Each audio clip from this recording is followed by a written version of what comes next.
Olá, Roseli Jimenez por aqui. A leitura de hoje traz um comentário sobre uma obra muito importante de um grandioso escritor que tem sido e foi recentemente traduzido mais um pouco, né? É o grande bruxo do Cosme Velho. Estamos falando de Machado de Assis, com obras grandiosas como Dom Casmurro e A Dúvida, Capitu traiu ou não traiu Bentinho? De Memórias Póstumas de Brás Cubas, pode afinal um finado narrar a própria história de vida? Então, Machado de Assis é sempre interessante, mas escolhemos hoje para conversar um pouquinho sobre um conto.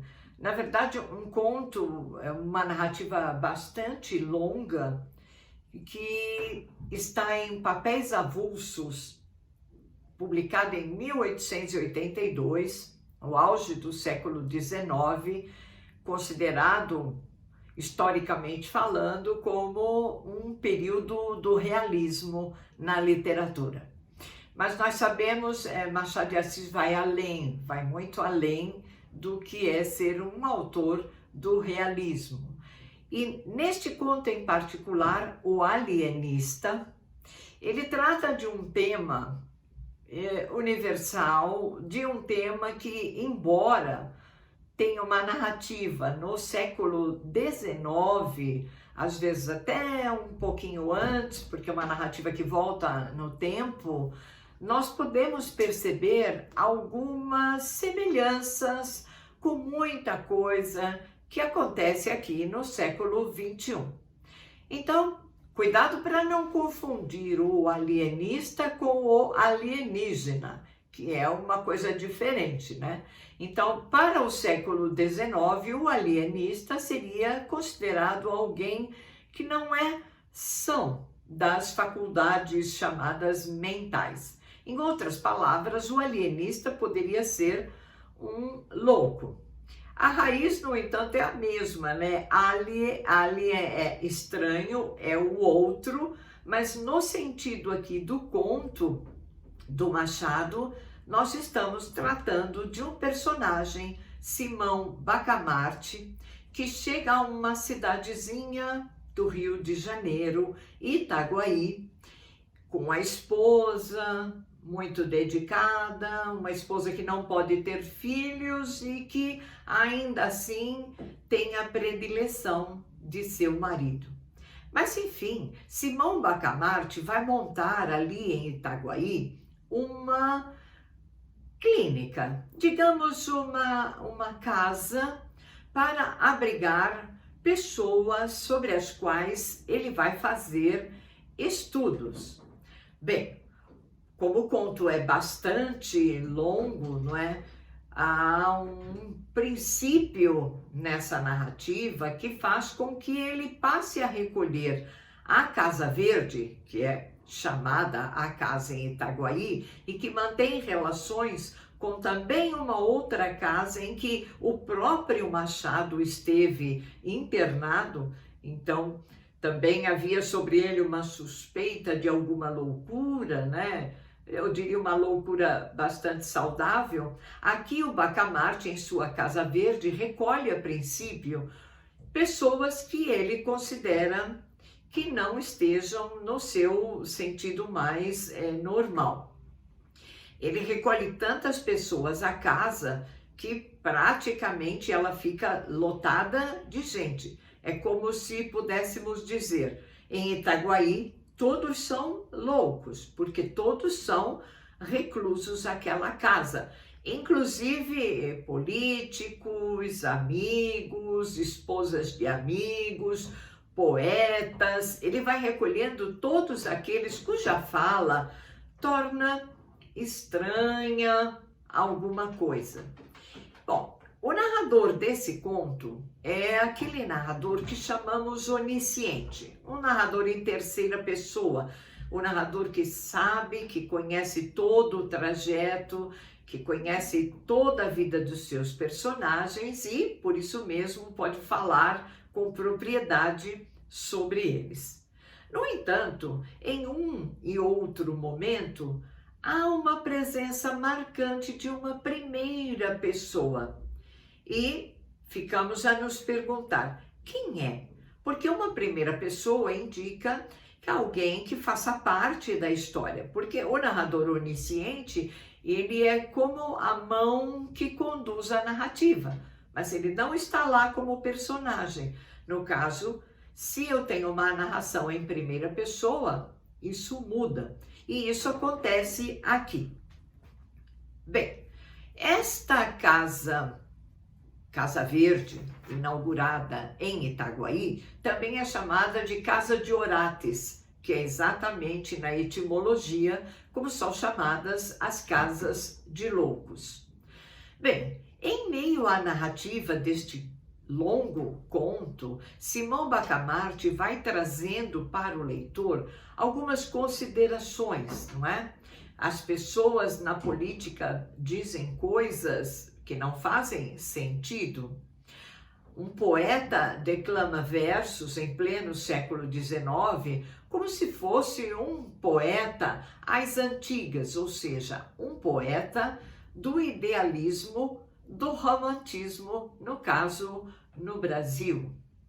Coloca-se também como análise que as pessoas muito boas, as pessoas muito sérias, as pessoas que jamais falariam mentiras, as pessoas que jamais saíssem de si, também como loucas, porque afinal de contas, nem todas as pessoas, se humanas, são capazes de tantas qualidades.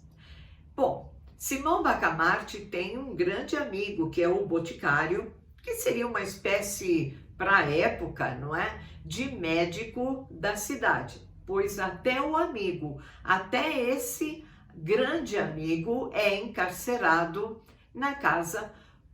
Por quê? Porque acaba sendo alguém que se deixa levar por influências, é como diríamos, alguém que vai sempre na conversa de outro. Assim como também fica encarcerado um certo barbeiro, frequentador, não é? De onde Simão Bacamarte frequenta, e é engraçado porque essa barbearia é aquela que reúne na pequena cidade todas as pessoas da região. Portanto, todo mundo vai à barbearia para falar mal das pessoas e, inclusive, o dono da barbearia, que acaba querendo ser político e, como tal, acaba cometendo alguns deslizes. Vejam que, acompanhando essa narrativa, vamos percebendo uma certa obsessão de Simão Bacamarte por descobrir a alma humana. Não à toa, esse conto é bastante analisado por psicólogos, psicanalistas e psiquiatras, porque Simão Bacamarte está a buscar uma nova teoria. Então, há um discurso bastante emblemático da ciência como uma grande teoria. Vejam, eu disse, né? Qualquer semelhança com os tempos de hoje não é uma mera coincidência.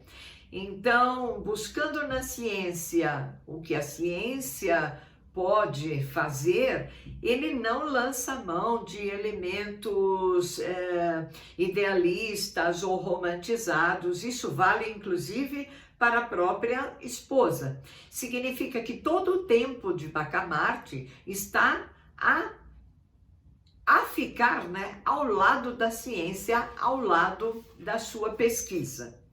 Evidente que capítulos e muitos capítulos depois, com toda a cidade se voltando contra ele, com os políticos querendo retirar dele todos os direitos, e ele, como um ser também bastante ético, bastante honesto, bastante, enfim, científico, também se vê ele mesmo como um inimigo. Portanto, a cidade quer derrubar aquela casa e quer tirar Simão Bacamarte do status quo que ele adquiriu. E bem, diante disso, ele mesmo diz: tudo que tenho, tudo que a cidade me deu como provisão para que eu mantivesse a casa, eu devolvo todos os bens. Portanto, ele se coloca honesto acima de qualquer coisa. Bom, ao final, ao cabo, não é? O que se percebe, e na verdade o próprio Simão Bacamarte percebe, é que ele também não é lá uma pessoa muito normal. Afinal de contas, tão ético, tão científico, tão acima de toda suspeita, tão reservado, tão carismático. Vejam, com tantas e tantas adjetivações, ele não poderia ser normal. Então vejam que é uma pergunta que se pode fazer lendo O Alienista. Quem são? Quem é normal? Quais são as pessoas que realmente estão dentro de uma normalidade? Então, um trechinho para vocês terem uma ideia do finalzinho deste grandioso conto. Mas o ilustre médico, com os olhos acesos da convicção científica, trancou os ouvidos à saudade da mulher e brandamente a repeliu. Fechada a porta da Casa Verde, entregou-se ao estudo e à cura de si mesmo.